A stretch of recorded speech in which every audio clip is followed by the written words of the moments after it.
Booktube, alors je vous reprends aujourd'hui, nous sommes mardi, j'ouvre ce nouveau vlog avec un peu de retard, je pensais passer hier soir et puis au final ma soirée est passée à une vitesse dingue, donc c'est pas grave, on est mardi, du coup je l'ai dit, je rentre du travail, j'étais sur site lundi, mardi, ce qui fait que c'était un peu sportif, voilà, plus que quand je suis en télétravail en tout cas.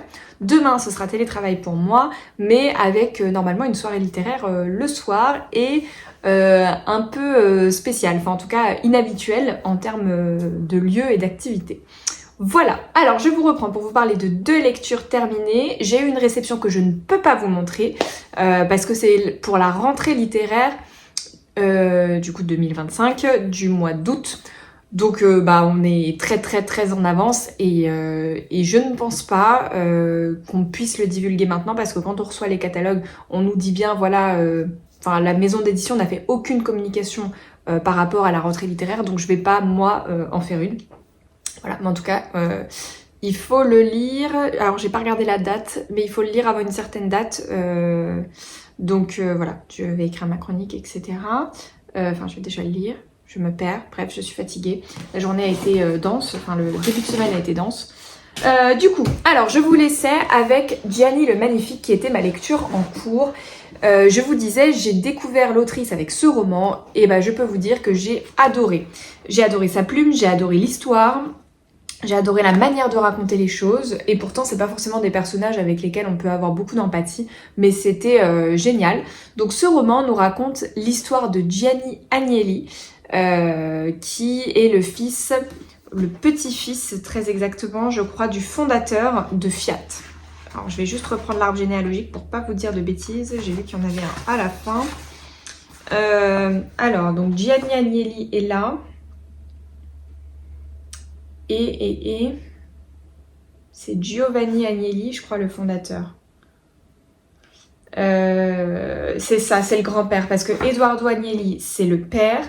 Et le fondateur, c'est Giovanni Agnelli, qui est le grand-père. Donc, le grand-père était le fondateur de Fiat. Donc on est vraiment dans la famille héritière, lui c'est l'héritier de l'Empire Fiat en gros, mais on va le suivre de son enfance, vraiment de tout ce qui va se passer, jusqu'au moment où il reprend les rênes de l'entreprise en fait. Et c'était hyper chouette de découvrir justement... en fait, au-delà de l'Empire Fiat, de découvrir ces familles en fait hyper bourgeoises, héritières, etc. Comment ça se passe, quel est le poids qui pèse sur eux, qu'est-ce qu'on attend d'eux, comment fonctionne la fratrie, les parents. Et en plus, on était en Italie, donc ça c'est hyper chouette. Enfin, moi j'aime bien l'Italie en tout cas. Et donc on commence en 1900, la première partie. Alors non, au début on nous le dit pas, 1952. On commence en 1919 et on va jusque 1966, je crois.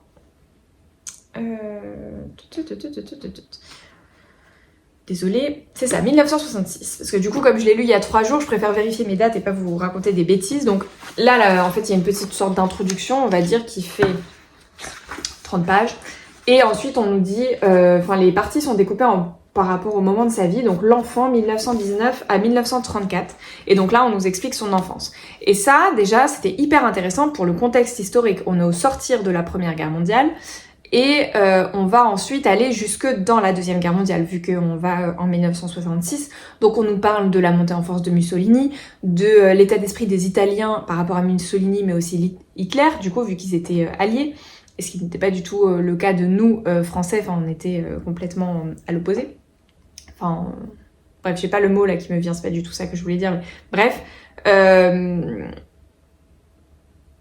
oui, et donc du coup, ce point de vue-là de la Seconde Guerre mondiale italien est hyper intéressant. Alors certes, on n'est pas du tout dans le détail, on n'est pas dans un roman historique qui veut être exhaustif et aller dans le fond des choses sur la Seconde Guerre mondiale, mais on a le point de vue de cet enfant, en fait, tout simplement, italien, qui vit tous ces événements, ces chamboulements et ces choses qui changent. Ensuite, on le suit à l'adolescence, donc de 1935 à 1939, donc là c'est le début de la Seconde Guerre mondiale justement. Enfin, on arrive aux prémices et ensuite on aura la partie, je crois que c'est la partie adulte, je sais plus, l'officier. Voilà, justement, l'officier de 39 à 45, donc pendant la Seconde Guerre mondiale. Et ensuite, j'en ai vu. Après, on a le Playboy, 1946-1953, comme ça vous donne une idée de la personne. Et ensuite, on va sur l'héritier, je crois, la dernière partie. Enfin, je sais pas s'il y en a d'autres entre-temps, mais en tout cas, ça termine avec l'héritier. Et donc, on va connaître ses conquêtes, son mariage, pourquoi, comment est-ce qu'il fonctionne, ses fêlures d'enfance. On est vraiment, en fait, dans le récit d'une saga familiale. Très clairement, c'est la bonne définition.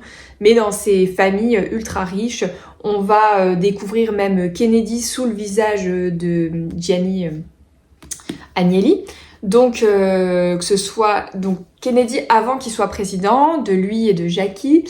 On découvre également, il a même des relations amicales avec certains auteurs comme Truman Capote notamment, dont je me souviens à la fin du roman. Il fait mention également de Francis Scott Fitzgerald, enfin vraiment de cette époque pas si lointaine en fait, mais que moi j'aime beaucoup cette époque du XXe siècle, ça me fascine parce que justement c'est pas éloigné de nous, c'est comment est-ce qu'on vivait au siècle dernier, même à l'âge de nos grands-parents, comment ça se passait, etc. Et avec le point de vue italien, bah écoutez, moi ça m'a beaucoup plu. J'ai trouvé la plume très fluide, honnêtement, on rentre très rapidement dans l'histoire, c'est pas ultra complexe, c'est pas non plus mal écrit. C'était vraiment chouette, moi franchement une très belle découverte avec Stéphanie Deor et ce roman. J'ai donc un autre de ces romans dans ma palle qui est Cynthia, que je vais essayer de sortir incessamment sous peu. Et je pense que je m'achèterai également son dernier poche là qui est paru il y a pas longtemps sur Caroline et John Kennedy justement. Et j'ai vu qu'elle en avait écrit un qui s'intitule Pamela, et Pamela, c'est Pamela Churchill je crois, dont on parle beaucoup dans ce roman-là. Donc, enfin beaucoup. En tout cas, on y fait référence plusieurs fois. Ça n'est pas du tout le personnage principal, mais vraiment plutôt secondaire. Et du coup, j'aimerais beaucoup savoir ce qu'elle a écrit sur elle et approfondir ce personnage-là qu'on découvre ici. Voilà. Donc ça, moi, je vous conseille vivement si vous aimez saga familiale, roman historique et un peu bourgeoisie, on va dire. Voilà. Ensuite, j'ai lu dimanche Les Piliers de la mer de Sylvain Tesson. Alors là, sortie totale de zone de confort pour moi. Donc c'est Albin Michel qui me l'a envoyé. Et clairement, c'est pas du tout le type de roman que je lis. Enfin déjà, c'est pas un roman, c'est un récit. C'est plutôt un récit d'aventure, un récit de voyage sur ces piliers de la mer, c'est stack, il appelle ça. C'est le nom anglais en fait pour les désigner qui est beaucoup plus simple que le nom français que je n'ai pas noté, mais c'était limite une phrase tellement c'est long. Mais il disait en anglais, on a beaucoup plus de vocabulaire précis en français, mais en anglais ils sont beaucoup plus concis en fait. Donc pour le roman c'était beaucoup plus facile de parler de stack, j'imagine, et même pour la vie de tous les jours. Voilà, donc en fait il s'est lancé, alors je vais pas du tout baisser la lumière, c'est le soleil qui s'est barré d'un coup, voilà. Donc il s'est lancé à la conquête de ces piliers de la mer. Un jour il s'est dit, en fait il y a ces sortes de roches qui sont en plein milieu de l'océan ou de la mer et qui sont complètement vierges, qui ne sont pas conquise par l'homme, et donc on commence à être tard et puis on va voyager avec lui au milieu de ces mers pour aller gravir ces stacks. Voilà, donc en tout cas c'était intéressant. Je vais pas vous dire que c'est le roman qui va me marquer de l'année, pas du tout, parce que ça reste pas du tout mon domaine et des choses vers lesquelles je vais normalement. Mais en tout cas, je suis très contente d'avoir découvert la plume, que j'ai trouvé fluide. Les chapitres sont courts, donc ça aide à ce que ce soit fluide, malgré que ce soit pas un thème facile. Facile. Enfin, dans le sens où, quand on n'a pas d'appétence pour le sujet, c'est un peu... c'est pas hyper simple de rentrer dedans, mais là justement la plume et le fait que les chapitres soient courts rendent ça beaucoup plus fluide. Et puis en plus, c'est écrit hyper gros quoi. Bon après c'est un autre Albin mais qui est déjà écrit gros. Je sais pas si on voit la différence. Est-ce qu'il y a une différence? Oui, il y a une petite différence quand même. Enfin bon bref, il fait 200 pages donc ça se lit quand même assez vite. Mais voilà, en tout cas je suis contente d'avoir découvert ce roman sur un sujet complètement méconnu pour moi et d'avoir découvert l'auteur parce que pareil je ne connaissais pas et d'avoir fait ce petit tour du monde à travers la mer parce qu'on va vraiment du Mexique au fjord, donc dans tout ce qui est Europe nordique, en Nouvelle-Zélande, vraiment on voyage avec lui. Bon, il y avait un moment où je trouvais ça un peu long, enfin rébarbatif. Alors là, je vais pas le retrouver, mais où en fait, il cite absolument, ouais, c'est ça, tous les stacks. Alors c'est bien pour quelqu'un qui est passionné de ça, mais comme ce n'était pas mon cas, voilà, où en fait, il y a une liste, mais une liste qui fait des pages et des pages, où il nous met stack 1 de tout ce qu'il a fait en fait. Aiguille creuse, Étretat, France, Créasilec, 55 mètres, 5C, canot à rame. Je vais pas tous vous les faire, mais pour vous donner une idée. Et puis, je vais vous donner le dernier, par exemple. Comme ça vous donne une idée des lieux. En fait, on sait même pas. Parce que... ah si, quand même, c'est écrit. Stack 100, le Hollandais volant, Gordistack, Shetland, Granit, Écosse. Et où il met exactement ce que c'est comme pierre, etc. Du coup... et le dernier, c'est le Skald Stack 106, Stremoy, Féroé au Danemark. Voilà, 70 mètres, Zodiac. Mais voilà, en tout cas, je suis quand même contente de l'avoir découvert, c'était intéressant. Et voilà, je vous en reparlerai certainement plus tard. Pour d'autres choses voilà, différentes. En tout cas, si vous voulez en apprendre plus, la plume est top. Et ça fait vraiment récit de voyage en fait. Donc pour ceux qui aiment ça, récit de voyage et d'aventure, je dirais. Donc pour ceux qui aiment ça, la plume, moi j'ai beaucoup aimé. Voilà. Ensuite, du coup, ça, je peux pas vous le montrer parce que j'allais le prendre. Et donc, ma lecture en cours, j'ai sorti Le courant d'air de Catherine Ryan Howard, qui est numéro 1 des ventes en Irlande et qui est top. J'adore ce roman. Franchement, j'espère le terminer ce soir. Il me reste 140 pages. Je ne sais pas si je vais réussir à lire 140 pages ce soir. Mais en même temps, il se lit super vite. Faudrait que j'arrête de blablater ici assez rapidement et que j'aille prendre ma douche et me faire à manger rapidement, que je ne scrolle pas sur le téléphone et sur les réseaux et que j'aille bouquiner. Si je veux ne pas m'endormir dessus ou me coucher à pas d'heure. Au choix. Généralement, c'est l'un des deux. Et en tout cas, non, mais je vous en reparlerai en vous faisant le pitch et tout, encore une fois, pour pas me répéter plus tard. Mais vraiment, je kiffe ce roman. Il me fait énormément penser à un true crime que j'avais lu. Je sais pas si vous voyez ce que c'est, mais les true crime de 10-18. J'en ai lu qu'un d'ailleurs, j'en ai un deuxième dans ma palle et que j'avais beaucoup aimé, enfin celui que j'ai lu, et qui était sur le Golden State Killer. Et honnêtement, alors là on est en Irlande, mais ça me fait énormément penser à ça. C'est addictif, c'est page turner, la construction elle est hyper originale parce qu'on suit le psychopathe et la victime, en gros. Mais en fait, on suit la victime à travers le roman qu'elle écrit sur ce tueur en série en fait. Qui a tué toute sa famille. Bon, je suis déjà en train de vous faire le pitch. Parce qu'elle a écrit un bouquin qui s'appelle Le courant d'air. Donc moi j'imagine totalement ce bouquin du coup dans tous les étals des librairies. Et donc elle écrit, on suit les chapitres qu'elle a écrits elle du point de vue de ce qu'elle relate, de ce qui s'est passé, un peu journalistique, de ce qu'elle a fait comme enquête. Et on suit le serial killer en train de découvrir le roman d'une de ses victimes. Et je trouve ça top, c'est hyper addictif. On alterne les chapitres du coup entre ce qu'elle raconte des faits dans le roman et ce que lui, il en découvre. Et en fait, c'est lui qui est en train de lire ce livre-là. Je vous spoil pas, on le sait dès le départ que c'est comme ça. Voilà, et c'est hyper original, c'est top. Et il est à apparaître le 15 mai. Je sais plus si je l'ai dit, mais donc il sort le 15 mai. Donc la semaine prochaine, je ne sais plus combien on est. On est le 6, donc oui, la semaine prochaine. Je sais pas quel jour ça fait, bref. Mais en tout cas, moi j'adore. J'ai trop hâte de le terminer.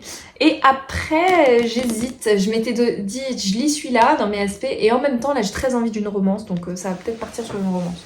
À voir mon mood de quand je lirai demain. Du coup, je pense, demain ou après-demain. Comme je disais, demain soir, normalement, je suis pas là. Donc à voir si j'ai le temps de lire demain midi. Voilà, et écoutez, sur ce, je vous laisse, je vous reprends plus tard. Et bonjour Booktube. Alors, je vous reprends. Nous sommes mercredi 7 mai. Je vous reprends pour plusieurs choses. Tout d'abord, hier soir, j'ai terminé le fameux Courant d'air. Et j'ai beaucoup aimé cette histoire, comme je vous en ai déjà un petit peu parlé hier. On est donc sur cette affaire... Enfin, on n'est pas vraiment sur une affaire, on n'est pas du tout avec des enquêteurs, on est dans un thriller pur. Et je saurais même pas comment le qualifier, si c'est domestique, psychologique. En fait, je trouve que c'est un peu plein de choses en même temps, mais on peut pas vraiment le mettre dans une case. Pour moi, c'est un thriller, point. Je sais pas trop comment le qualifier, je suis désolée. Mais donc, je vous ai parlé, je crois, hier de la construction qui était hyper originale, où en fait, une des anciennes victimes de ce serial killer écrit un roman intitulé Le Courant d'air, qui était le surnom de ce serial killer. Et donc qui a tué ses parents et sa petite sœur quand elle avait 12 ans. C'est la seule survivante d'une de ces attaques. Il en a fait 5 en tout, et en fait dans son témoignage, dans son récit, elle raconte absolument tout ce qu'elle a recueilli comme pas comme souvenir parce que tous ces gens sont morts, mais comme oh mince. Bref, mais tout ce qu'elle a réussi à recueillir des enquêtes, etc. Et elle retrace tout depuis le début, des premières victimes jusqu'à sa famille qui a été la dernière. Et elle se demande pourquoi est-ce qu'il s'est arrêté, etc. Et elle tente de trouver des réponses dans ce roman et surtout de démasquer ce fameux courant d'air qui n'a jamais été arrêté. Et voilà. Donc c'est hyper prenant où on alterne les chapitres entre donc ce fameux roman-là. En fait, on débute vraiment pour vous montrer. Franchement, c'est hyper bien fait. On se perd pas du tout dans l'histoire. Donc on débute le roman par le roman classique, on va dire, édition L'Archipel. On voit, donc on a la dédicace, et puis ensuite on débute le roman. Et ensuite, juste après le tout début, page du coup, comme par hasard, il n'y a pas du tout de page par là, page 15, on a une autre page de couverture avec le titre, avec la F. Blake, donc la victime. On n'est plus sur Catherine...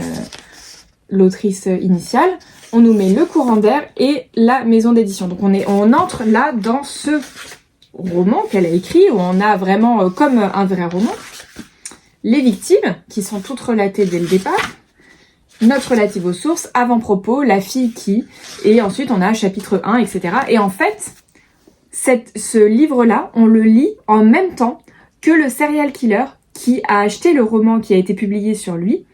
Il l'a vu, je sais plus s'il a su qu'il était publié ou il tombe dessus dans une librairie, je ne sais plus, mais en tout cas, il se cache de tout le monde pour que personne ne sache qu'il a acheté ce roman. Il fait tout un stratagème pour aller en librairie, qu'on le rentre par la porte de derrière, il sème un peu, il essaye de faire en sorte qu'on ne puisse pas retrouver et tracer qu'il a acheté ce livre. Je crois qu'il va même jusqu'à payer en espèces pour pas qu'il y ait de traces bancaires, vraiment tout un truc.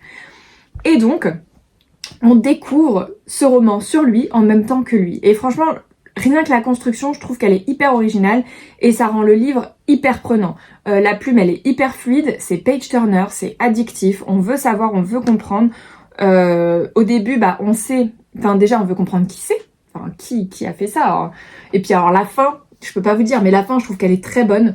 J'ai beaucoup aimé jusqu'où on va. Le seul petit reproche que je pourrais faire, c'est que par moment, on aurait pu peut-être faire plus court sur certaines choses où j'ai trouvé des toutes petites, mais vraiment, je dis pas qu'il y a des grosses, mais vraiment des toutes petites longueurs par moment, où on aurait peut-être pu couper certaines choses, mais c'est mon côté qui aime quand c'est efficace et que ça va vite.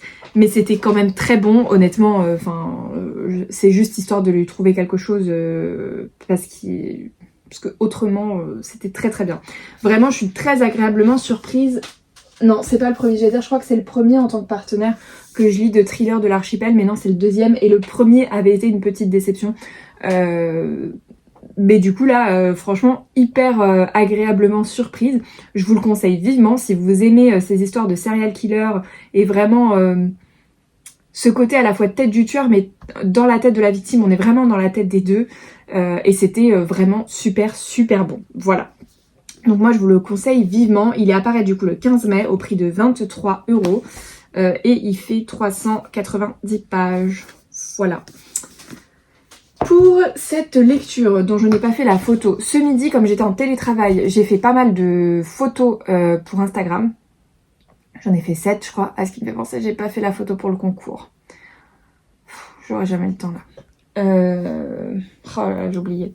Enfin, c'est pas que j'ai oublié, c'est que ce midi j'avais plus le temps et je me suis dit bon, je mange parce que maintenant il faut absolument que je mange et puis j'en ai oublié la photo pour le concours et le concours doit être posté samedi matin.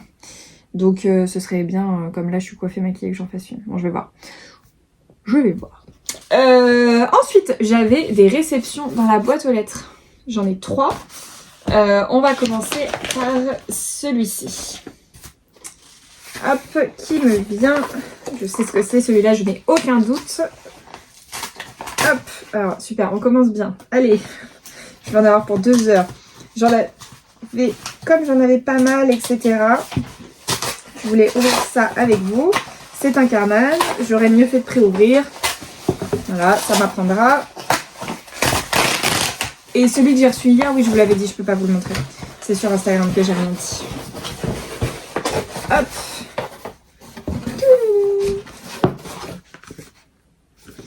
J'ai reçu le cahier de vacances de Triple L de Mag, donc Magdalena, sur Instagram et sur YouTube.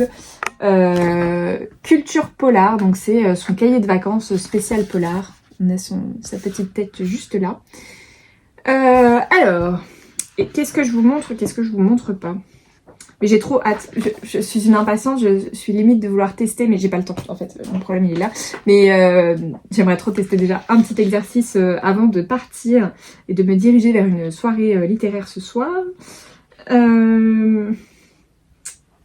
Oui, donc après je pense que si vous connaissez Magda, vous avez dû voir dans ses vidéos, elle a mis les concepts au début, donc les romans policiers, les thrillers et autres polars. Et je vais vous montrer une double page, allez. Et puis le reste, je vous laisserai découvrir. Je veux trop aller faire. Donc je suis déjà en train de regarder pour trouver les réponses. Alors là, c'est la double page, page 6. Quel titre et quel auteur? Alors devinez le titre de l'auteur du thriller psychologique correspondant au résumé ci-dessous. Donc le premier, donc elle nous met un résumé et il faut deviner le titre. Ensuite là c'est, je sais pas comment on appelle ça, reliez-moi, un truc comme ça. Relier chaque auteur au livre qu'il a écrit. Bon ça c'est, voilà, hop. Et on a un petit quiz à côté, j'imagine que c'est toujours sur les titres, non? Dans Da Vinci Code de Dan Brown, quel est le nom du protagoniste principal? Je vais dire ça commence bien parce que j'ai pas lu, enfin Dan Brown c'est vraiment pas mon truc, mais en fait vu les noms, par déduction, par élimination. Non mais j'ai trop hâte, j'aime trop les petits trucs comme ça. Il y a un petit vrai faux en dessous. J'ai vu là il y a des petits cozy mystery par là. Il sent le neuf de ouf. Il sent le papier d'habitude, enfin beaucoup plus qu'un livre, qu'un roman. Là, il y a une odeur, dès que je tourne la page, de neuf. Haha, thriller pour Halloween. Mais voilà, je sais pas trop, je vais peut-être pas tout vous montrer. Il y a Norek, enfin, elle disait, elle a mentionné 215 auteurs, si je dis pas de bêtises, dans sa vidéo YouTube, je crois que c'est ce qu'elle a dit, 215 auteurs différents. Ah oui, j'ai trop hâte les sudoku, et ça m'avait impressionné. Quand elle en a parlé sur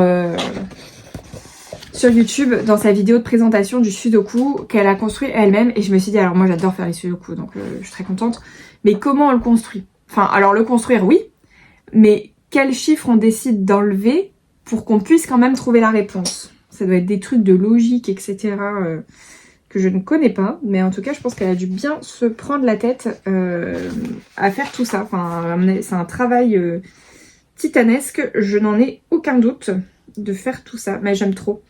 Je le feuillette, mais je vous montre pas tout parce que je me dis c'est bien que... Enfin, moi, je sais que j'aime bien découvrir au fur et à mesure. Donc, et voilà, il y a des... C'est des mots fléchés, ça? Oui, mots fléchés. Je savais pas si... Parce que je suis un peu nulle. Enfin, je suis un peu nulle. Retenir qu'est-ce qui est pêle-mêle, qu'est-ce qui est machin, là, les noms, je les connais, mais alors... Ah, les mots mêlés, j'adorais. Je faisais ça avec mes grands-parents. On faisait tout le temps des mots mêlés. J'avais mon cahier de vacances. J'en ai encore un là, le dernier que ma grand-mère m'avait acheté. Et je faisais toujours ça chez mes grands-parents. Il y avait les mots mêlés et après je mets trop, c'était les mots casés que je faisais. Voilà, bah écoutez, bon, je vais commencer avant mes vacances et puis je vais m'en garder quand même un petit peu pour mes congés d'été. Voilà, très très contente de cette réception. Il est très très beau, franchement. Travail éditorial et de Magda incroyable, franchement. Il est trop chouette. N'hésitez pas, si vous êtes fan de polar. Il est au prix de 7,90 € si je ne dis pas de bêtises. En tout cas, c'est ce qui est écrit au dos. Donc je trouve que c'est pas très cher. Ce qui m'étonne quand même. Il me semblait pas... Attendez, je vais vérifier sur Amazon. Qu'est-ce que dit Amazon? Comme ça, on va voir le prix en live. Culture polar. Ah. Hop, merde. Pardon. Culture polar. Cahier de vacances. Alors, qu'est-ce qui me sort? Ouais, c'est ça, 7,90 €. Je sais pas pourquoi j'avais pas du tout ce prix en tête. Je sais pas pourquoi. Mais en tout cas, oui, sur Amazon... au prix de 7,90 €. Ne tardez pas trop parce que là je vois livraison entre le 23 mai et 26 juin. Ouais, bah écoutez, je sais pas du tout comment ça fonctionne. Mais là, livraison en tout cas via Amazon entre le 23 mai et le 26 juin alors que je suis en Prime et je suis bien connectée. Voilà, donc en tout cas, moi trop hâte de découvrir ça. Merci beaucoup pour l'envoi, du coup en service presse. Et puis, je vous montrerai ça... au fur et à mesure, je ferai des petites stories sur Instagram de ce que je fais. Donc je vais commencer à la maison parce que je suis une impatiente. Et puis je continuerai, je me garderai des pages pour mes vacances d'été parce que c'est fait pour. Ensuite, j'avais une réception, alors j'en ai deux dans la boîte aux lettres. La première me vient d'une maison d'édition qui m'a contactée par mail. Le grand mystère étant comment est-ce qu'ils ont eu mon mail parce que je le mets pas sur Instagram et je ne les connaissais pas. J'ai reçu Dernier recours de Mimosa F ou Effet, je ne sais pas comment ça se dit. Alors, c'est aux éditions Nouveau Monde. Et je vais vous lire la 4e de couverture. Il est à paraître le 4 juin, donc dans un mois. En poche, c'est en poche. Il a déjà été publié, je crois, en grand format. Ou pas? Le mail, je l'ai reçu il y a plusieurs semaines, alors je ne sais plus. Pris par la lauréate du prix du roman noir de la Foire du Livre de Bruxelles. Donc ça, c'est chouette, c'est un beau prix. Non, contact. Écoutez, il n'y a pas. Je vais vous lire le résumé. Alors, 20 novembre 2019. Joan Mendes tue un homme.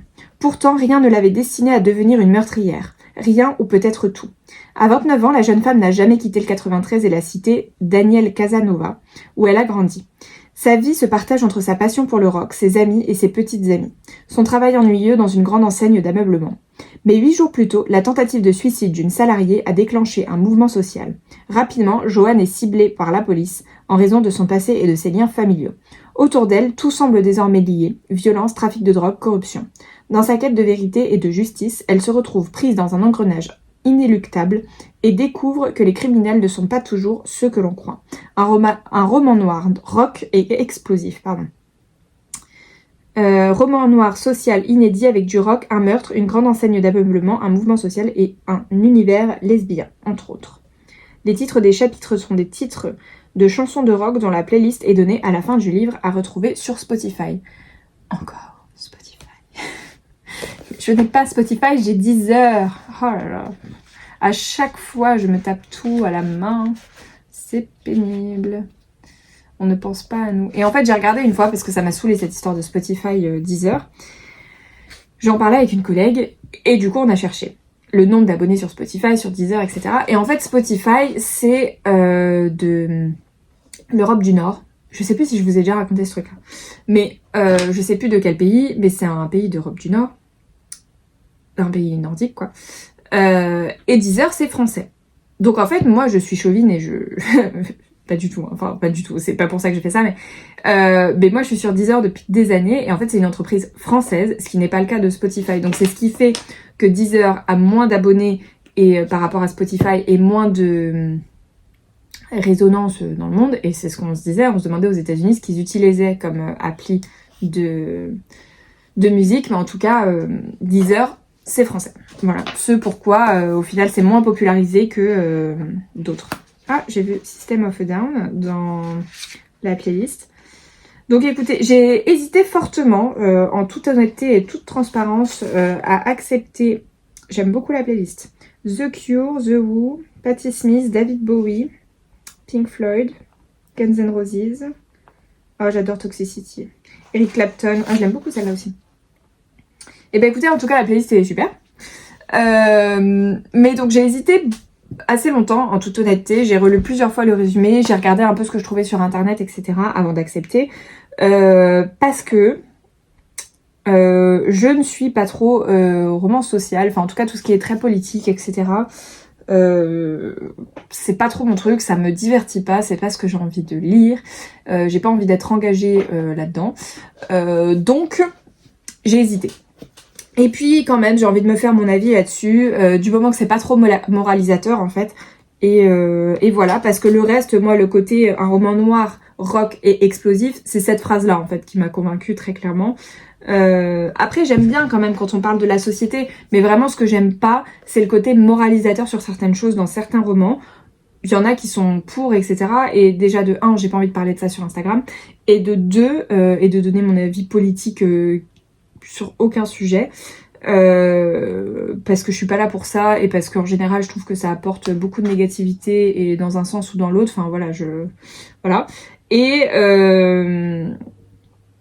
que j'ai envie de parler de trucs qui me divertissent, et voilà, et pas de sujets qui me plombent. Voilà, parce que moi je trouve que la société elle est assez anxiogène, donc j'ai pas trop envie de lire des trucs comme ça. Mais en tout cas, là en version roman noir, écoutez, pourquoi pas, je laisse sa chance à ce roman, parce qu'il y a quand même une partie du résumé qui m'intéresse en fait. Donc voilà. Donc je disais, il est au prix de 9,90€, ça je vous l'ai dit, et il fait moins de 300 pages, il en fait 294. La mise en page est pas trop mal, il y a pas mal de dialogues, les chapitres sont pas forcément courts, mais pas forcément longs non plus, ça doit être une dizaine de pages. Voilà, donc écoutez, quand même curieuse de découvrir ce roman. Et ensuite, j'ai une jolie réception, je ne savais pas si j'allais le recevoir du tout. Elle me vient de Flammarion, et je ne suis pas du tout en lien avec Flammarion pour ma part. Ah, il y a un petit souci de colle là. C'est hard. J'ai dû le déchirer. Ça ne passait pas la colle, il m'aurait fallu des...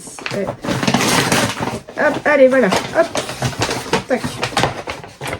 Et donc, j'ai reçu le dernier roman de Sophie Astrabi, Le Secret de Jeanne. Et je vais juste aller vérifier en même temps, pendant que j'y suis, la date de parution. Le Secret. Je n'ai encore jamais lu Sophie Astrabi, j'ai 2 de ses romans dans ma palle. Et justement, je ne savais pas si j'allais recevoir ce roman-là ou pas. Parce qu'en fait, je suis en +1 à la soirée de Sophie Astrabi qui aura lieu dans quelques temps. Et du coup, je savais pas du tout si j'allais le recevoir, et j'avais prévu de lire un de ces 2 romans que j'ai dans ma palle avant la soirée. Mais au final, du coup, ça sera plus pertinent de lire celui-là. J'aime beaucoup le dos, qui va colorer ma bibliothèque, et j'aime beaucoup la couve aussi. Donc il va apparaître le 14 mai. Il fait 384 pages et il est au prix de 21€. Et je crois que j'ai aucun roman de Flammarion. Non, j'en ai pas. Parce que à chaque fois je les achète en poche, donc première fois que je vais lire un roman en Flammarion en papier, et c'est pour ça que je regardais. J'aime bien la police d'écriture, les pages, etc. On me dirait il n'y a pas de... Si, il y a des maisons d'édition où c'est un peu hard en termes de... Comme j'arrête pas de dire, moi je sais pas quand c'est écrit petit, mes yeux n'aiment pas. Je vous lis la 4e de couve. 3 femmes, 3 épouses et un mystérieux héritage, celui d'un secret jamais révélé. Tout commence quand Alexandra apprend le décès de son père, qu'elle croyait mort depuis 17 ans. La jeune femme n'ose pas interroger sa mère, certaine qu'elle gardera le silence. Au même moment, elle doit vider la maison de sa grand-mère, tant aimée. Elle est dans le sac à main dans les sacs à main de cette dernière, qu'elle découvre un plan mystérieux qui lui révèle, près de la chambre, l'existence d'une porte cachée. Et derrière, sans doute, autant de secrets à percer.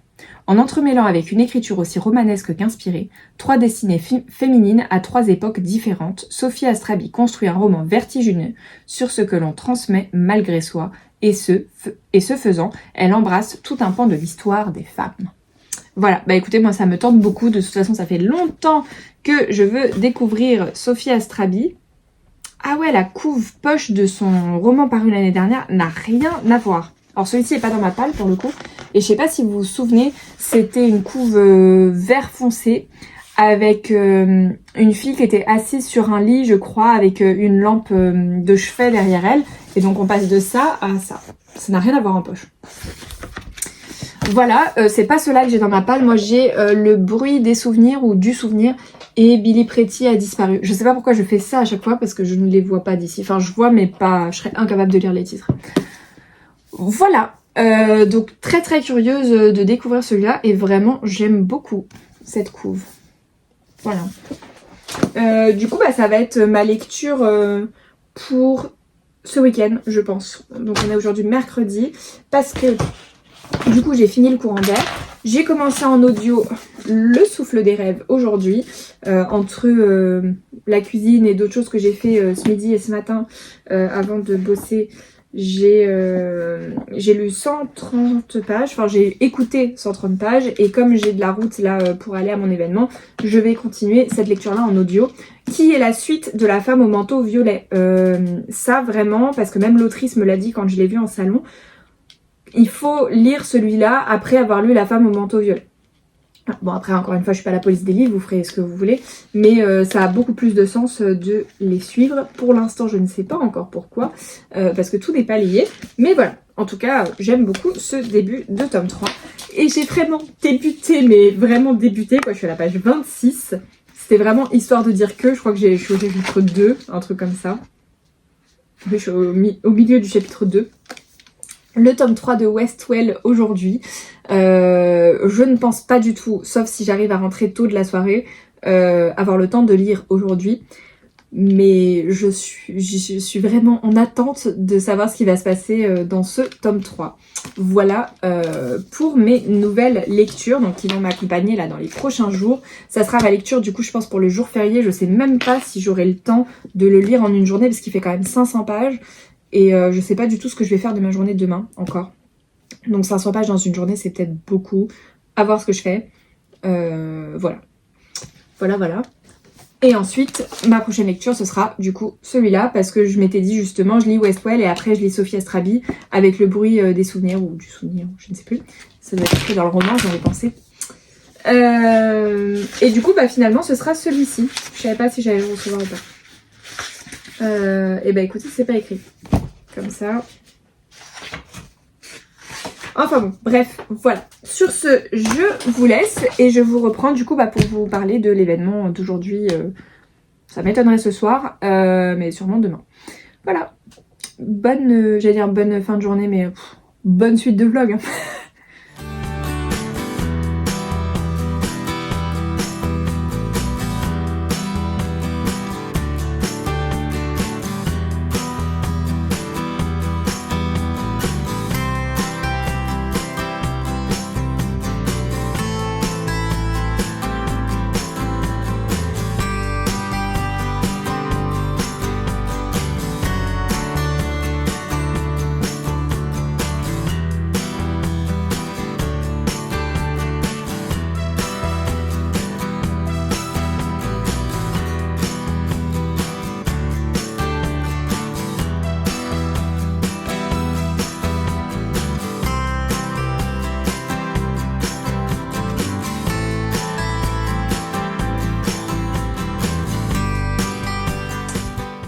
Coucou Booktube, alors je vous reprends, on est vendredi 9 mai, j'étais en télétravail aujourd'hui, je n'ai pas fait le pont cette semaine, je ne peux pas tous les faire bien évidemment.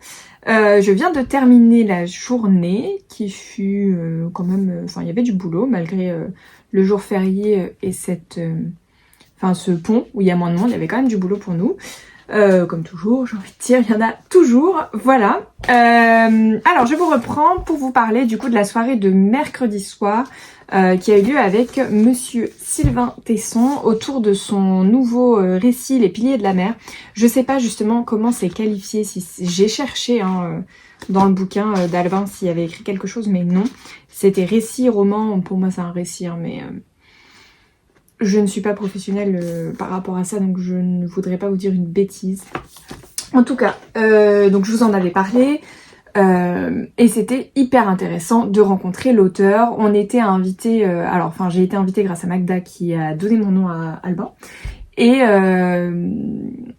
donc on nous a invités pour une soirée escalade au milieu des Stacks qui sont, je vous en avais parlé, vraiment décrits dans le roman, c'est ce que pratique Philippe pas du tout. Je veux dire ça en plus à chaque fois et je me dis mais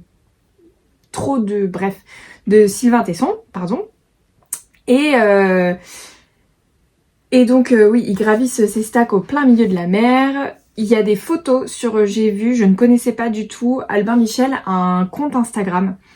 Alors ça je le savais, mais un compte Instagram Beau Livre, c'est édition Albin Michel Beau Livre je crois, et il y a les photos dont celle-ci en fait, mais qui sont en plus grande, on peut zoomer en super qualité. Il y a également celle-ci, mais d'autres en fait, et je les trouve magnifiques, les photos qui sont publiées du coup sur leur Instagram, donc n'hésitez pas à les regarder parce que j'ai trouvé ça vraiment... En fait on voit à quel point c'est grandiose, encore plus que sur le bouquin. Je trouve que de voir la photo brute, entre grands guillemets, je pense qu'elle a quand même été retravaillée, mais ça rend les choses encore plus incroyables.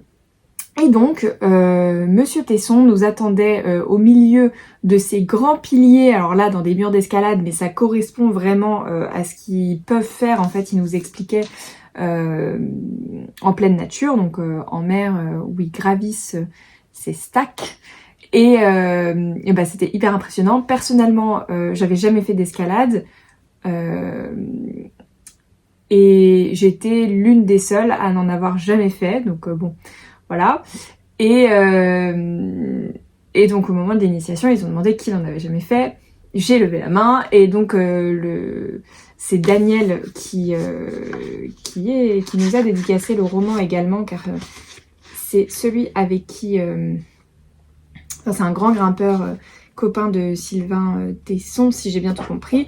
Donc j'ai la dédicace de Sylvain Tesson et de Daniel, et j'ai un vrai problème avec son nom de famille que je n'arrive pas à retenir, et là que je n'arrive pas à lire, donc je ne vais pas vous dire de bêtises. Bref, et donc c'est lui qui nous a fait l'initiation. Il m'a fait monter tout de suite en m'expliquant, etc. Et puis après, bon, moi je lui ai dit que j'avais peur de redescendre, et au vu de mes petits soucis au niveau du dos, j'étais pas hyper rassurée non plus de devoir mettre tout mon poids en fait en arrière pour redescendre, et je ne m'attendais pas du tout en fait à ce que on dépende de quelqu'un. Où en fait, nous, pour ceux qui n'ont jamais fait d'escalade comme moi, quand on fait de l'escalade, on dépend de la personne qui est en bas, où on est tous les deux accrochés à une corde en fait, et c'est la personne qui est en bas qui fait contrepoids quand on va redescendre. Donc faut vraiment pas se planter. Voilà, et donc c'est la personne qui est en bas qui prend le poids de la personne sur elle pour pouvoir descendre. Enfin, c'était un peu... voilà. Donc moi, j'étais pas ultra rassurée par rapport à ça. Autant de la tyrolienne, pas de souci, je descends. Autant là, c'était un peu nouveau pour moi et j'étais pas ultra à l'aise avec la question. Je ne vais pas mentir, je suis un peu flippette. Enfin, en fait, à la base, je le suis pas. Je suis une tête brûlée. Mais d'avoir été trop tête brûlée, c'est comme ça que je me suis pété le dos. À vouloir faire l'imbécile, à vouloir tout faire. Et donc depuis, je me suis vachement calmée et je me suis dit bon, j'ai fini à l'hosto pour ça quand même pendant 10 jours à l'hosto, pendant 3 mois en arrêt et à ne plus pouvoir marcher. Donc je peux vous dire que ça m'a vraiment calmée sur le sujet tête brûlée.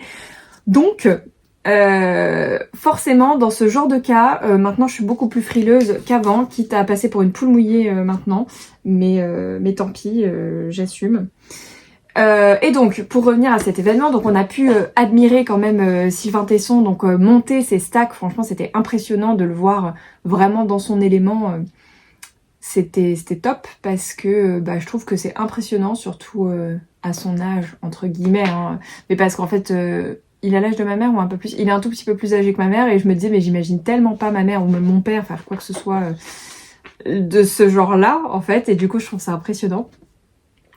Et voilà, ça se voit qu'il est animé par cette passion-là, qu'il veut le partager avec nous. Enfin, il est venu plusieurs fois nous dire « Allez, venez monter, je vous montre, etc. » Bon, vous avez compris que je ne suis pas montée, j'ai juste fait le mur d'initiation en fait et j'ai pas été très haut.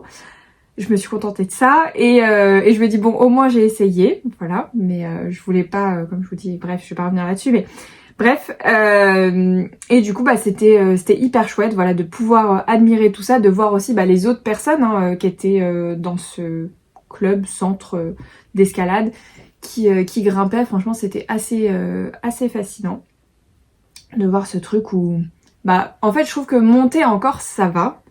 Enfin, on voit que par moments, certains, les bras tétanisent ou des choses comme ça, on voyait où ils étaient en haut et ils se secouaient les mains ou les bras.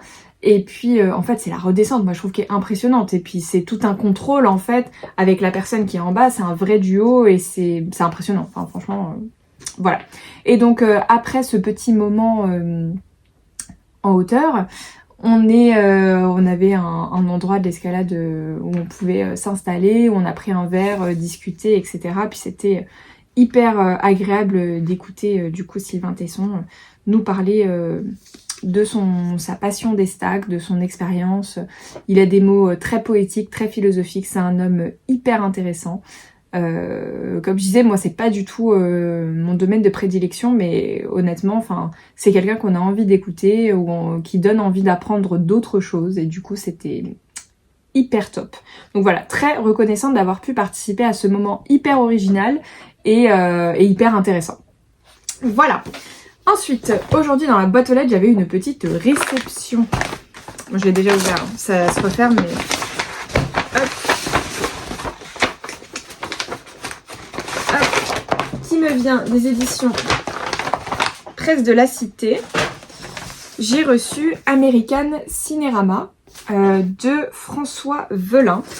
Alors ça c'est Presse de la Cité qui m'a contacté pour me proposer le roman et j'ai dit oui. Alors je connaissais pas avant qu'il me le propose, c'est un premier roman.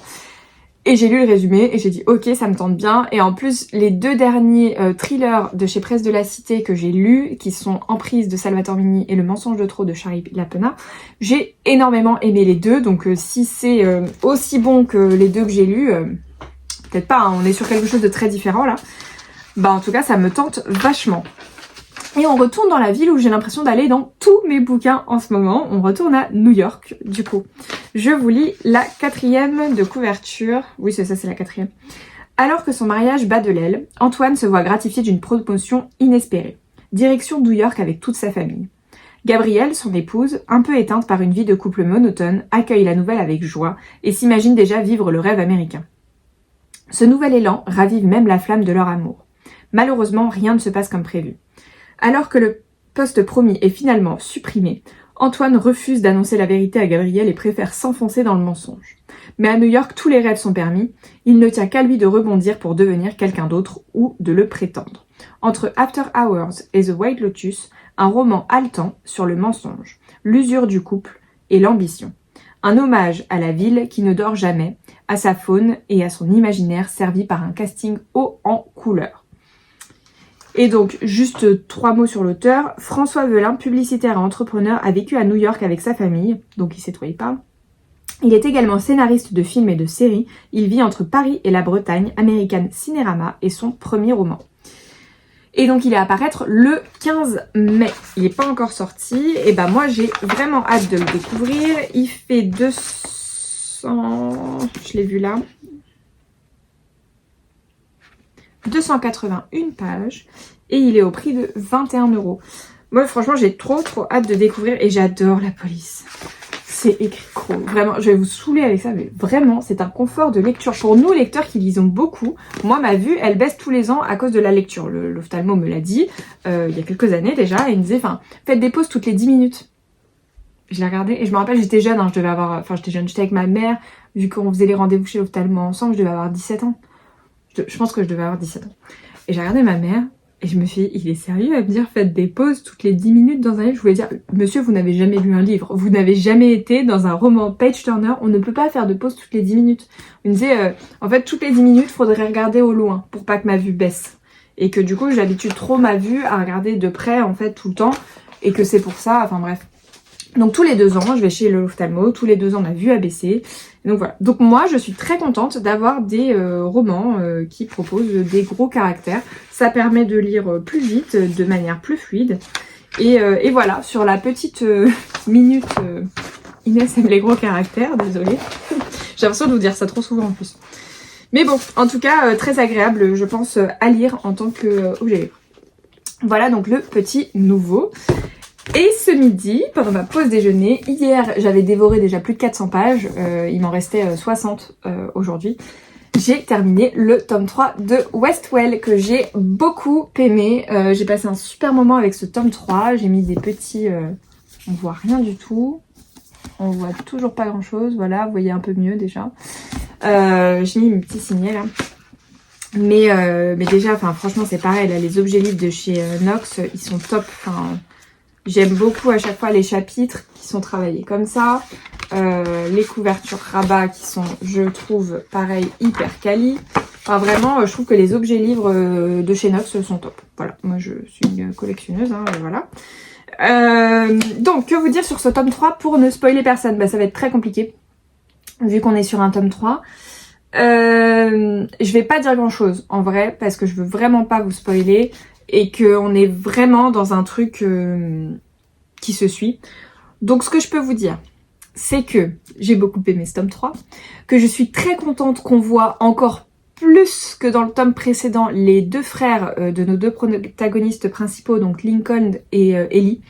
Je suis vraiment très contente parce que c'est des personnages, je trouve, qui se sont développés au fur et à mesure des tomes et à la fin, dans les remerciements, d'ailleurs, l'autrice glisse qu'elle écrit un roman. Alors je pense que vu qu'elle l'a publié, ça je crois en 2020 en Allemagne, il doit déjà être publié j'allais dire aux États-Unis, pas du tout. Il doit déjà être publié en Allemagne, donc en France peut-être qu'on aura la traduction, mais elle a écrit un roman en tout cas sur Ellie, en spin-off qu'elle développe. Donc je suis très très curieuse de découvrir. Je croise les doigts pour que ce soit traduit en français, parce que là en plus en anglais à la limite j'aurais pu le lire, mais alors en allemand, moi à part Guten Tag, Auf Wiedersehen et Eiswein 3, 4, 5, je ne connais rien d'autre. Voilà, donc non, je ne peux pas lire ça en allemand. Voilà, même si je voulais. Donc, qu'est-ce que je peux vous dire d'autre sur ce tome-là? Alors, on a un petit moment hors de New York que j'ai beaucoup apprécié. Je trouvais ça hyper chouette justement de changer un peu de paysage. C'était top. J'adore nos deux personnages principaux, la relation qu'ils ont, l'amour qu'ils ont l'un envers l'autre. Leur relation évolue, je trouve, très bien.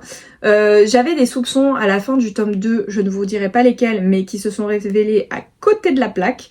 Parce que vu comment le tome 2 se termine, je me suis dit, ok, ça doit être ça. Premier chapitre de celui-là, je me dis, ok, je pense que vraiment, ma théorie, elle est bonne, etc. Pas du tout, ma théorie, elle était à côté de la plaque. Ce n'était pas ça. Voilà, mais on a enfin toutes les réponses à nos questions, bien évidemment, dans ce tome. On est sur une suite et fin, c'est une vraie conclusion, le tome se suffit à lui-même. Il n'y a pas de fin ouverte. Qu'est-ce que je peux encore vous dire d'autre sans vous spoiler? Franchement, pour un tome 3, je trouve que c'est hyper difficile parce que je sais, en plus, ça me surprend plus ou moins, enfin, que vous avez été très nombreux à craquer sur Westwell suite à ce que je vous en ai dit sur YouTube notamment, c'est ce qu'on me dit. Bah écoutez, je suis très contente et les retours sont très bons, donc je suis très contente que ça vous plaise, notamment à ceux qui lisent pas de la romance. Mais je suis surprise en fait parce que j'ai pas l'impression d'en avoir parlé tant que ça. Enfin en fait du coup j'en ai parlé 3 fois parce qu'il y a 3 tomes. Donc c'est peut-être pour ça, c'est la récurrence du fait que il y ait 3 tomes et que je vous en ai parlé plusieurs fois, peut-être qui fait que j'en ai parlé beaucoup. Mais si en fait oui, j'ai dit que j'attendais le tome 3 avec impatience, le tome 2, oui, peut-être que j'en ai parlé beaucoup. Mais en vrai je m'en suis pas rendu compte en fait. Donc voilà, en tout cas je suis très contente que ça vous plaise, notamment comme je dis à ceux qui ne lisent pas de romance, franchement je suis contente parce que c'est pas toujours évident. Donc je croise les doigts pour que les autres, enfin j'ai eu 2-3 personnes encore qui m'ont envoyé des messages pour me dire qu'elles l'avaient acheté et qu'elles lisaient pas forcément de romance, donc je croise les doigts pour que ça vous plaise. Et puis voilà. Non vraiment, pour moi c'est une super trilogie. Voilà, je peux pas dire grand chose, hein, c'est vraiment très frustrant. J'ai envie de dire plein de choses, mais là c'est compliqué. Parce que je ne veux spoiler personne. Tout ce que je dis là ne spoil absolument personne, peu importe à quel tome vous en êtes, c'est pour ça que je fais attention. Voilà. Qu'est-ce que je pourrais rajouter Non, moi je trouve que l'évolution des personnages et de leur caractère est top, de tome en tome. On a vraiment Elena comme Jessia qui prennent confiance en eux, qui prennent confiance en plein de choses. Leur manière de se battre pour connaître la vérité sur le meurtre qui a eu lieu de leurs frères et de leurs sœurs respectifs est, je trouve, vraiment honorable et top. Donc voilà. Je ne peux malheureusement pas dire beaucoup plus, donc je vais m'arrêter là. Mais très très bonne trilogie. Si j'arrive à mettre au bon endroit, le tome 1 et le tome 2 sont là. Le 3 va aller s'ajouter. Puis après j'ai encore un autre petit box dans ma palle là, qui est Black Venus, qui me tente énormément aussi celui-là. Mais je ne sais pas quelle sera ma prochaine romance. J'en ai 3-4 dans ma palle. À voir laquelle je sortirai. Mais vraiment, j'ai envie de revenir un peu plus à la romance. Voilà. Ensuite, j'ai débuté, j'ai lu le chapitre 1. Le secret de Jeanne de Sophie Astrabi. Alors il sera pas terminé aujourd'hui, il sera pas terminé demain, ça m'étonnerait fort. Parce que demain du coup, demain je pars à 11 h de chez moi et je ne reviens pas jusqu'au soir. Et j'ai un resto avec une copine demain soir, donc vraiment, je pense pas avoir vraiment le temps de lire, ce sera plutôt dimanche. Donc je clôturerai très certainement le vlog en vous en parlant un petit peu. Mais il sera pas terminé, ça c'est sûr, d'ici demain. Voilà, en tout cas, le premier chapitre m'a déjà intriguée. Je suis à la page 15. Et donc, hâte d'aller me poser. Là, je vais juste faire, commencer du coup le montage pour le vlog. Et ensuite, je vais aller peut-être manger, suivant l'heure. Parce que là, il est déjà plus de 18h30 presque. Et sinon, je vais aller me poser et bouquiner vraiment ce roman. Rien que par le premier chapitre, je découvre Sophie Brisby. Vraiment, c'est pas ma soirée. Alors là, je fais n'importe quoi. Surtout que Sophie Brisby, ça n'existe pas. Sophie Astrabi. Je découvre Sophie Astrabi avec ce roman-là et sa plume. Donc, je suis très curieuse. Et comme je vous disais, j'en ai 2 dans ma palle. Donc, j'espère que ce sera bien. Voilà. Et bah écoutez, sur ce, je vous laisse là et je vous dis à plus tard. Coucou Booktube. Alors on est samedi matin, je vous reprends comme je vous disais pour clôturer le vlog aujourd'hui. J'ai pas énormément lu au final hier soir parce que j'étais sur d'autres choses, je sais plus ce que j'ai fait. Enfin j'ai fait des trucs sur Instagram, j'ai programmé mon concours, j'ai fait les miniatures, j'ai monté le vlog. J'ai répondu à tous les commentaires pour les 2 ans, il y en avait beaucoup donc ça m'a pris du temps. Et merci pour tous ces commentaires parce que ça me fait trop plaisir. Parce que c'était des mots très gentils, donc voilà. Et donc j'ai quand même lu et j'ai débuté Le secret de Jeanne. J'ai l'impression qu'il y a... Ouais, on va mieux le voir de ce côté-là, mais je déteste porter de la main gauche. Que j'aime bien pour le moment, donc comme je vous disais, c'est le premier de l'autrice que je découvre. Et j'aime bien cette histoire. On suit 3 femmes, à 3 époques différentes. Donc on a Alexandra, Nicole et Jeanne. Donc Alexandra est en 2013 si je ne dis pas de bêtises, Nicole est en 1974 et Jeanne est en 1938. Là on est passé en 39 donc on est vraiment au tout début de la guerre où justement il y avait une phrase sur l'Angleterre qui est rentrée en guerre et que la France y sera à 17 h et c'est vrai que c'est très, très surprenant comme manière de procéder où c'est un rendez-vous en fait pour rentrer en guerre. C'est très intéressant. On suit donc 3 femmes avec... on va suivre leur vie de femmes. Et par ça, j'entends toutes les problématiques qu'elles peuvent rencontrer à des époques différentes. Donc, j'ai pas envie de trop en dire pour pas vous spoiler. Mais voilà, donc on a les questions d'avortement, par exemple, la position de la femme, etc. Donc à différentes époques et du coup c'est hyper chouette. Je les trouve toutes les 3 attachantes, elles ont tout un truc, voilà. On ne sait pas encore quel est le lien entre elles, je suis à la page 139. Je sais pas du tout si j'aurai le temps de lire encore aujourd'hui ou pas. Là j'ai bouquiné 30 pages ce matin. Je m'étais arrêtée à la page 101 hier soir, donc j'ai presque 40aine de pages ce matin, un peu dans le lit, un peu sur la terrasse avec mon café qui est ma matinée préférée quand ce ciel est bleu comme ça. Je voulais vous prendre dehors et en fait il y a trop de vent donc ça met un son pourri. Mais quand le ciel est bleu comme ça, maintenant même s'il fait un peu frais, je me mets un pull, un plaid et je prends mon café dehors le matin, c'est vraiment ce que je préfère. Avec les oiseaux qui chantent, mon petit bouquin, c'est vraiment la manière de débuter le week-end de la meilleure façon possible. Voilà, donc en tout cas, écoutez, j'aime bien la plume. Les chapitres sont assez courts, plus ou moins, ça dépend lesquels. Des fois c'est 3 pages, plus généralement 5-6, voire une dizaine de pages. Mais en tout cas, moi j'aime beaucoup découvrir l'histoire de ces 3 femmes. Voilà, je ne peux pas vous dire plus pour le moment, mais en tout cas c'est super chouette. Et donc hier soir, hier midi pendant ma pause déj, il me restait 20 minutes d'épisode que j'ai terminé. J'ai regardé Good American Family. Oui, c'est ça le titre, sur Disney+, qui était très très bien, et ça m'a vraiment fait penser à un thriller domestique, psychologique. Vraiment, on était à fond là-dedans, enfin surtout sur les premiers épisodes, la fin un peu moins, et c'est sur une affaire qui a vraiment eu lieu, moi que je connaissais pas du tout, d'une petite fille qui s'est fait adopter par une bonne famille américaine, et qui en fait, ils ont eu énormément de soupçons, et ils pensaient qu'elle était beaucoup plus âgée que son âge, donc s'en est suivi plein de choses, et donc c'est en 8 épisodes, et franchement, c'était très chouette. Et c'était avec l'actrice de Grey's Anatomy, donc Meredith, et pendant que je regardais, il y avait des bandes annonces pour la dernière saison de Grey's Anatomy, et je crois qu'il m'en reste 2 à regarder, et je suis une grande fan depuis toujours de Grey's Anatomy. Du coup, hier soir, je me suis dit, bon, qu'est-ce que je fais? Et ben, j'ai recommencé Grey's Anatomy depuis le début, voilà. J'en ai pour un bout de temps, comme chacun sait, il y a plus de 20 saisons. Je regarderai peut-être pas les 20, mais au moins, je pense, les 12 premières, 12, 13, parce qu'à partir d'un certain moment, ça me plaît plus trop. Et peut-être les dernières quand même pour avoir la fin, mais les dernières sont nettement moins bien que ce qui se faisait avant. Mais donc au final, j'ai redémarré le premier épisode et j'aime comme au premier jour. C'est où j'étais là en train de faire à manger en fait en même temps. Et je me dis, ah non, je veux voir cette scène. C'est pas le truc où j'ai envie d'écouter, c'est je veux voir cette scène quoi. Donc voilà. Et je me suis dit, j'avais besoin d'un truc doudou, pas prise de tête, qui vraiment me fasse du bien, qui soit réconfortant quand j'allume la télé. Et bah voilà, Grey's Anatomy, j'en ai pour un bout de temps. Et c'est très bien. Ah non, c'est une voiture. J'allais dire, c'est le vent qu'on entend comme ça. Non, non, c'est une voiture. Je sais pas si vous entendez à travers, parce que les fenêtres sont fermées là. Mais là, ça faisait un bruit, je me suis dit, mon Dieu, c'est des rafales. Non, non, c'est une voiture qui démarre sur les graviers, je pense qu'il fait ce bruit-là. Voilà, donc écoutez, je vais vous laisser là. J'espère que ce vlog vous aura plu. Ça me fait bizarre de vous laisser là en plein samedi matin. J'ai l'impression d'oublier et qu'il va manquer des choses, mais non, pas du tout. Donc j'espère que les lectures de la semaine vous auront plu, j'espère que le vlog vous aura plu, la petite sortie escalade aussi.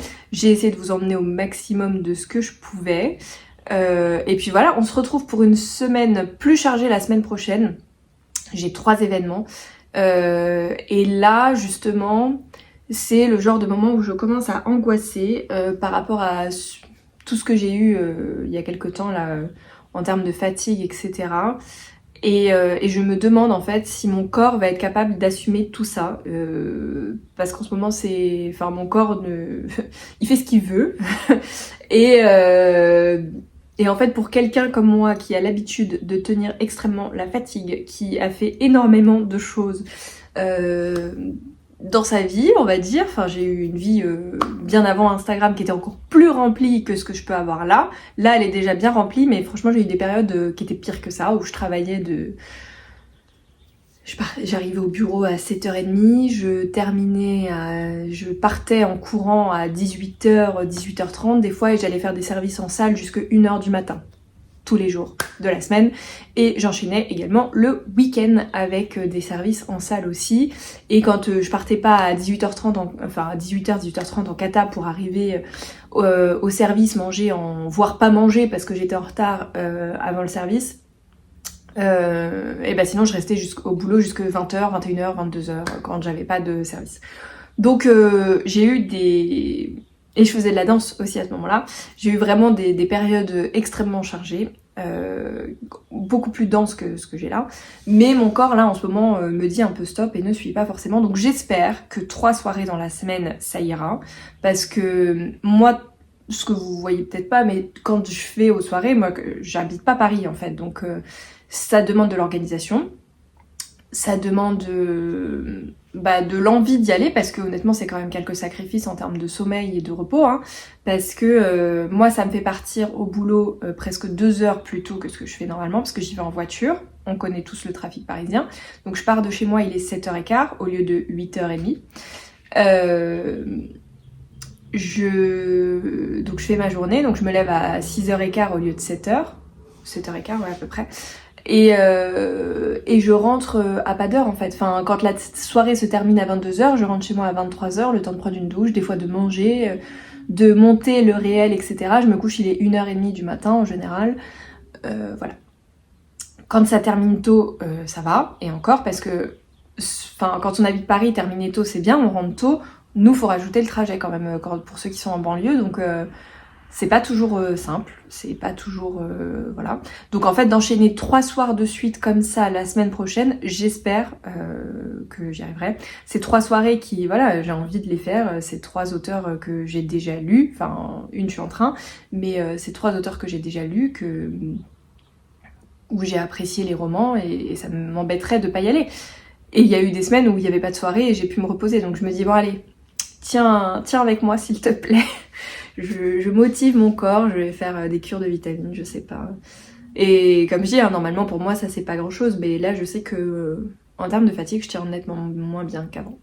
Voilà, bon sur ce, je vous laisse avec mon blabla personnel, mais bon, pour vous expliquer un peu l'envers du décor aussi de ce que c'est d'aller aux soirées sur Paris, c'est génial et c'est une chance dingue, etc. Mais en termes de fatigue et de charge, quand on bosse en même temps et quand on n'habite pas Paris, bah c'est des sacrifices, c'est des choix, c'est une organisation, c'est voilà, c'est pas non plus hyper simple. Voilà, quand on n'habite pas à côté. Certes, je suis en banlieue parisienne comparée à d'autres qui sont à l'autre bout de la France, mais je suis quand même pas à côté. Voilà. Sur ce, cette fois-ci je vous laisse vraiment, donc je vous retrouve la semaine prochaine pour à mon avis moins de lecture, très clairement avec 3 soirées à mon avis je lirai moins, mais on se retrouve pour ces soirées et puis quand même j'espère terminer au moins 2-3 romans la semaine prochaine. Voilà, très beau dimanche à vous, très belle semaine à vous et à la semaine prochaine. Ciao!